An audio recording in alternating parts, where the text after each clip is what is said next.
Well, it's been 2 weeks since rioters at UC Berkeley used violence to force the cancellation of a speech by Milo Yiannopoulos. Most people were appalled by what happened, but Yvette Felarca is not among those people. Besides working as a public school teacher in California, she is the national organizer for the Coalition to Defend Affirmative Action, Integration, and Immigrant Rights, and Fight for Equality by Any Means Necessary. BAM is the acronym. Felarca is willing to integrate violence into her political agenda, as you can see from this clip of her disrupting a rally last summer in Sacramento. Are these people going to get off our street? We don't have to give a speech. Need to go, boy. Hey, say we should be nice. Come here now. Off our street. Off our street. Sir, please. Just here to protest. Please. Stand down. Get out. Get back. Felarca helped organize the Berkeley protests, and she says activists ought to copy its tactics for other speakers and events around the country. Yvette Felarca is with us now. Yvette, thanks a lot for joining us. So you did a bunch of interviews after, and you were asked about this, and you were, to your credit, I think, very straightforward about it and unapologetic, and you said, yeah, this guy was a fascist, Milo's a fascist, and we shut him down. You didn't pretend otherwise. We shut him down, and that's what you do with fascists. I think I'm characterizing what you said correctly. Just so we can understand the standard here, what is a fascist? So a fascist is someone who's organizing a mass movement that's attacking women, immigrants, black people, other minority groups in a movement of genocide. That's what a fascist is. Okay. So it's someone who's committing violence? And it's someone who's committing violence and who's trying to organize other people to commit violence. Okay. And Milo Yiannopoulos is a fascist. Okay. So he's committed acts of violence against the protected groups you mentioned? Well, what he's doing is he's trying to be the youth face and the token that other people who are organizing violence try to hide behind. And so in all of his talks all over the country, what Yiannopoulos has done is whip up a whole lynch mob mentality where people who come to see him or his supporters not only agree with his views, but also attack other people. And that was certainly true in Washington State when one of his supporters came and actually shot an anti-fascist protester. But in Berkeley, we made sure that didn't happen because we were able to shut him down. So, but you're conceding that Milo himself has not committed acts of violence, and nor has he incited violence by the legal definition. He'd be in jail if he did. But you're saying that because people who agree with him have committed violence, he should not be allowed to speak. You know, fascist movement takes many forms, and it always tries to have one form that looks respectable and a little bit milder. But Yiannopoulos isn't just a stand-up comedian, and he isn't someone who just has ideas and posts them up on YouTube. He's someone who is funded by Breitbart and Steve Bannon to go around to college campuses to try to recruit other young people to then conduct those attacks on his behalf and on Trump's behalf. Okay, Milo may be an asshole. In fact, I would assume he would openly admit to being an asshole. Maybe even a huge asshole, but insisting that he's funded in order to recruit people to carry out attacks on behalf of Steve Bannon and Donald Trump is just batshit fucking crazy. So, Yvette, this really damages your credibility. So far, ZeroFox given.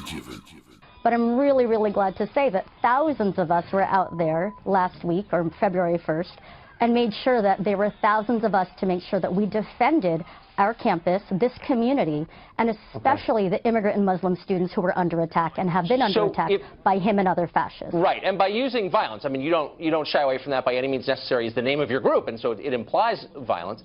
So what should we do with fascists? I mean, if you think that someone is espousing genocide, what should we do with them? I mean, should that person be allowed to walk free?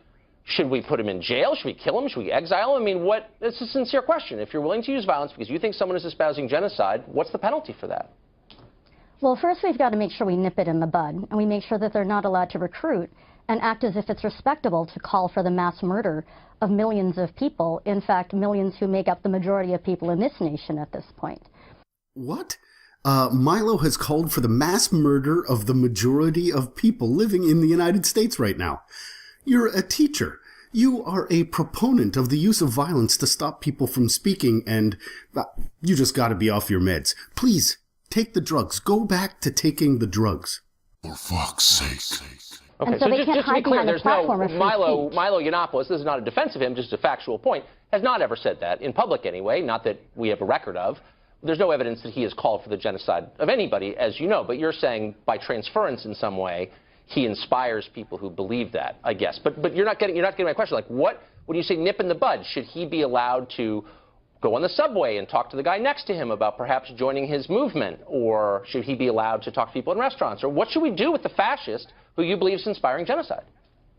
So first of all, the alt-right is a neo-fascist movement, and they're trying to hide behind some softer versions of their more open counterparts who identify themselves as Nazis. But they're still part of the same movement, first of all. Second of all, when someone is trying to speak at a campus or at a rally, they're doing it not just because they have an opinion, but someone like Yiannopoulos or any other alt-righter or fascist or neo-fascist is doing it to recruit other people. No, we don't let them recruit. And in fact, when you look back at the Holocaust and the lessons that we draw from that, we don't say, oh, well, at least we let them voice their opinion. We say never again. Okay, well, so, again and when we say that, after Trump. We elevate people like Dietrich Bonhoeffer or members of the plot against the leader of Nazi Germany to kill him. So, I mean, that was the response, of course, to the leader of that fascist movement. Most people think it was legitimate. Do you think, you're not answering my question, that people like Milo, who you've decided are fascists, should be allowed to speak in public? You said they weren't allowed to speak at Berkeley. He should not be allowed to speak in corner? public to spread his racist and misogynistic and homophobic lies. No, he does not have the right to do that. Ultra-liberal gibberish. He should not be allowed to speak in public and spread his racist and misogynistic and homophobic lies? Wow! You just throw in as much drivel and as many extreme left trigger words as you can.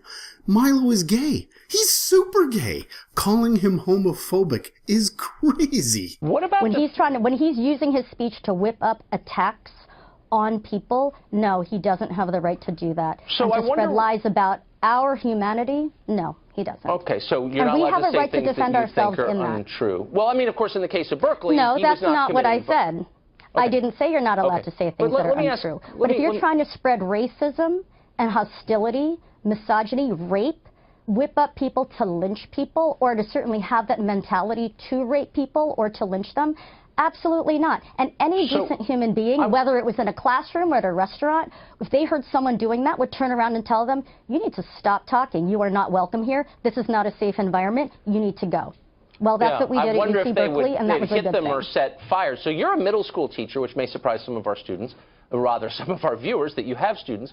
The First Amendment was always kind of the cornerstone of American civic life, the idea that you have the right to say something that other people may vehemently disagree with, but you have that right. It's enshrined in the Bill of Rights. Do you teach that to your students?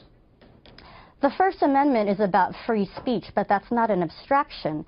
And if there was someone in my classroom who was espousing rape or genocide or attacks on Muslims, I would certainly make sure that I stood up for the rest of my students and told them they need to stop. And if they refused to, they would need to leave. If someone disagrees that we live in a rape culture, that doesn't make them an advocate of rape. Milo is a provocateur. Disagree with him as much as you'd like, but allegations of his inciting genocide and rape tell me a lot more about you than him. I hope you never meet my children and feel sorry for those you teach. Link to the full video is in the description. If you like the video, smash that like button. If you don't like it, leave a comment explaining why. If you have nothing to add, ZeroFox given.